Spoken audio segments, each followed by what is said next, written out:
Келесі бізде цитрус өнімінен, яғни мандариннен қалай тосап дайындауға болатынын көрсетемін. Бірінші мен сіздерге цитрус өнімдерінің пайдасын айтып өтейін. Біріншісі, цитрус өнімінен ваннаға арналған жақсы иістендіргіш жасауымызға болады. Ол үшін осындай мандарин немесе басқа да қабықтарды осылай ашып, сол қабығын неге ванна суына тастаймыз. Егер сіз сол жүзіп жүрген қабықтармен бірге шомыла алмасаңыз, сол осы мандаринні сығып, сол суын қойсаңыз болады. Ол сізге ешқандай кедергі жасамайды. Келесі, бау-бақшаға арналған неше түрлі тыңайтқыш жасауымызға болады. Яғни, осы тағы қабығын алып, сол бау-бақшаның жанына тастаймыз.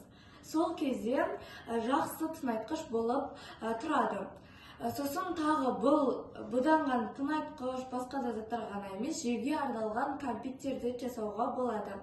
Ал ендеше біз тосап дайындауға көшейік. Мен сіздерге осы мандариннен қалай тосап жасауға болатынын көрсетемін.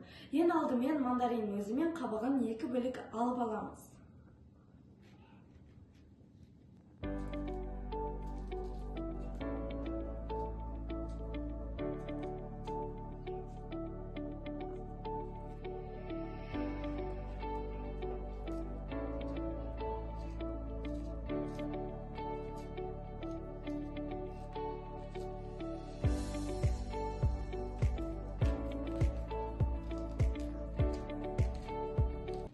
Мінекей мен қабығы мен мандаринді бөліп алдым.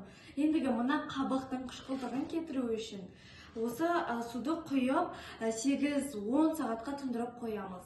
Осы қабықтың қышқылтығын кеткенімен де бұның осы қабықтағы пайда кетпейді. Яғни неше түрлі дәрумендер.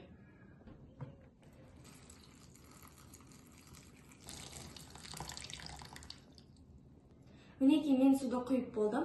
Ендігі сіз ащы дәммен тосап жей алмасаңыз, осы 250 грамм қабыққа 350 грамм қант қоссаңыз болады.